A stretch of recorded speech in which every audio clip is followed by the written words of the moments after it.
दीपेंद्र हुड्डा आज सांपला में घर घर कांग्रेस हर घर कांग्रेस अभियान के तहत लोगों से मिल रहे थे। इस मौके पर उन्होंने पत्रकारों से बातचीत करते हुए कांग्रेस के घोषणा पत्र पर अपनी प्रतिक्रिया दी। उन्होंने कहा कि किसानों की स्थिति को सुधारने के लिए देश में पहली बार किसानों को एमएसपी की कानूनी गारंटी देने का ऐलान किया गया है।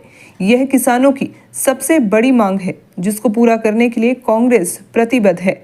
साथ ही किसानों के लिए कर्ज माफी की घोषणा भी न्याय पत्र में शामिल की गई है। राज्यसभा सांसद दीपेंद्र हुड्डा ने कांग्रेस के घोषणा पत्र में युवाओं के मुद्दों को प्राथमिकता देने के लिए पार्टी हाईकमान व घोषणा पत्र समिति का धन्यवाद किया है। दीपेंद्र हुड्डा का कहना है कि बेरोजगारी पर लगाम लगाने और युवाओं को न्याय दिलाने के लिए पार्टी ने 30 लाख पक्की भर्तियां करने का ऐलान किया है। इसी दिशा में हरियाणा कांग्रेस ने भी 2 लाख से ज्यादा पदों पर पक्की भर्ती करने का वायदा किया है।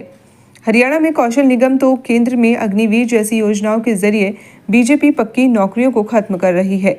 इसके चलते युवाओं में व्यापक हताशा देखने को मिल रही है, लेकिन कांग्रेस के घोषणा पत्र से युवाओं में एक नई उम्मीद का संचार होगा। कांग्रेस जन इसे घर घर और जन जन तक पहुंचाएंगे।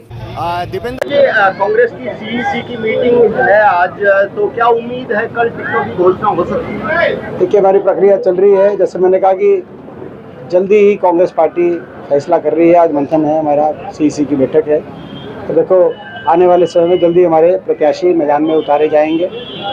आज हमारा घोषणा पत्र भी जारी हुआ है, जिसमें हर वर्ग का ख्याल कांग्रेस पार्टी ने रखा है और कई बड़ी महत्वपूर्ण घोषणाएं उसमें घोषणा पत्र के माध्यम से की गई है। एक तो केंद्र स्तर पे जो 30 लाख से ज़्यादा नौकरी सरकार में समाप्त हो गई, जो पोर्ट, एयरपोर्ट, बड़े उद्योगपति समूह अदानी को देके और सारी रेलवे की जो नौकरियां ख़त्म कर दी, वो 30 लाख नौकरियां निकाली जाएंगी और 30 लाख नौकरियों में पक्की भर्ती केंद्र सरकार करेगी। एक तो ये हमारे घोषणा पत्र में आया है। इसके साथ साथ अग्निपथ योजना वापस ली जाएगी, ये हमारे घोषणा पत्र में लिखा आया है। एक हमारे जो महालक्ष्मी योजना के माध्यम से हर जो है गरीब परिवार में महिला को 1 लाख रुपए प्रति वर्ष केंद्र सरकार की तरफ से आर्थिक सहायता दी जाएगी, ये हमारे घोषणा पत्र में है। बहुत सी और हर वर्ग के लिए जातिगत जनगणना का भी हमारा प्रावधान है। किसान को एमएसपी की गारंटी का भी हमारे घोषणा पत्र के अंदर ध्यान दिया गया और किसानों की कर्ज माफ़ी भी, जो जैसे पहले यूपीए सरकार के समय जो कर्ज माफ़ी हुई थी, उसी तरीके से कर्ज माफ़ी की जाएगी। ये सारी बातें हैं। साथ में हरियाणा में जो हमारा पहले ही घोषणा पत्र है कि 6000 बुढ़ापा पेंशन और हर बिजली उपभोक्ता हर परिवार को 300 यूनिट बिजली फ्री, ताकि महंगाई से एक राहत मिले और 6000 बुढ़ापा पेंशन से भी हर घर के अंदर एक राहत देने का काम हो। 500 रुपये में गैस का सिलेंडर, ये भी ये सारी हमारी घोषणा पत्र के अंदर बातें आई हैं। तो आज इन बातों को लेकर हम लोगों तक लेके जाएंगे। तो क्या रोहतक लोकसभा का चुनाव कुछ चुनौती लग रहा है? मैं समझता हूं कि निश्चित तौर से मुझे पूरा विश्वास है, पूर्ण विश्वास है। रोहतक लोकसभा क्षेत्र वासियों का पूरा आशीर्वाद मुझे मिलेगा और यहाँ से जो हमारी जीत होगी वो केवल सांसद बनाने की जीत ही नहीं रहेगी। रोहतक लोकसभा सीट से इस बार हमारी जीत हरियाणा की अगली सरकार की नींव रखने की वो जीत साबित होगी।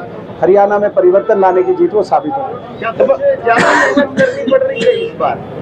देखो, मैं समझता हूँ कि हम 5 साल ही हम लोग 5 साल लोगों के बीच में रहते हैं और 5 साल मेहनत का हमारा क्रम जारी रहता है। तो जो है, कोई लोगों के बीच में जाकर कोई अपनी बात कहना कोई हमारे लिए कोई चुनाव के समय का कोई बात नहीं है। ये तो भाजपा के प्रत्याशी हो सकता है 5 साल तक लोगों के अंदर बीच में उनका आवागमन नहीं रहा, अब जाके वो चुनाव के समय आए। लेकिन हम तो लोगों से जो है कि सुख दुख में 5 साल लोगों के बीच में रहने वाले, ये हमारा घर है और मैं समझता हूँ कि लोग भी इस बात को समझते हैं। एक सवाल हो रहा है, दुष्यंत चौटाला का नारनौल में विरोध हुआ और उनको गाँव में नहीं घुसने। देखिए, जहाँ तक जेजेपी पार्टी की बात है, मैंने पहले ही कह दिया था कि जेजेपी पार्टी का जनाधार समाप्त हो गया है और जेजेपी पार्टी का मुझे भविष्य में भी मैं समझता हूँ ऐसा दिखाई नहीं देता, क्योंकि उन्होंने जिस तरीके से अपने मतदाता के साथ विश्वासघात करके भाजपा को सपोर्ट जब किया था, उसी दिन ये तय हो गया था कि आने वाले समय में उनका मतदाता वोट की चोट से इस विश्वासघात का बदला चुकाएगा। कांग्रेस पार्टी